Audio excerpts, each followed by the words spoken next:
Alright guys, maulan ngayon, maulan sa amin. So napapansin nyo, meron akong ganyan sa likod. Ayan po.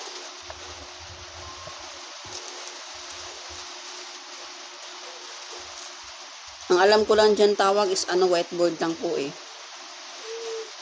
So matagal na po ako nangarap na magkaroon ng ganyan. So nabili ko na po siya kahapon. Pero meron po akong maliit. Siyempre kung may malaki, meron po tayong maliit na. Ayan.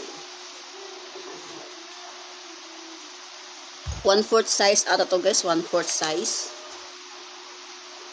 Parang 1/4 size, hindi ko alam, basta maliit lang, alam ko maliit. So, ito ay ginagamit, dinadala ko siya lagi. Wait lang po, napuwing ako.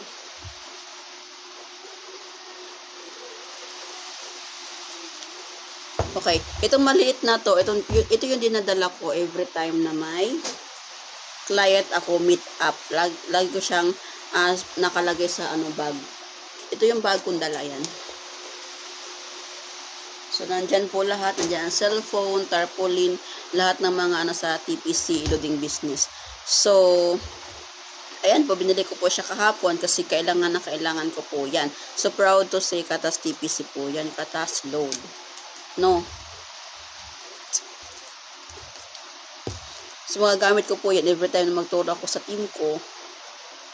May sulat na nga po siya guys. Kahit pangit ang sulat ko, proud na proud pa rin ako na magturo. At gustong kong turuan yung team ko. At kahit hindi pa patipisan dyan, tuturuan ko po kayo kung paano makatipid ng ating load. At paano rin kumita. No guys. Sa kahapon, pasalamatan ko lang po yung isang business partner ko na ginulo ko siya kahapon. Pinasama ko siya kahapon. Actually, banding na rin namin yon ang aking business partner si Ana Lorraine Pimentero. Salamat dahil sa pagsama. Sunod ulit, gala ulit tayo kasama si Pauline, no? Kasi umalis kami kahapon, siya yung naturo sa akin kung saan makabili ng ganito. Ayan.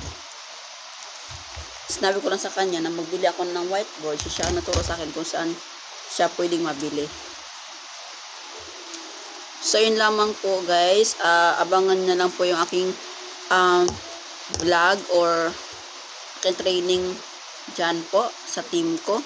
Tuturuan ko po kayo kung paano mag-load sa mga hindi po technician. Ituro ko din po paano mag-activate, paano mag-load ng ating satellite. Basta isa-isahin ko po yan kasi meron po tayong whiteboard po. At unti-unti ko po yung pag-aaralan kung paano mag-present ng ganyan dito po sa ating Facebook o sa vlog ko po.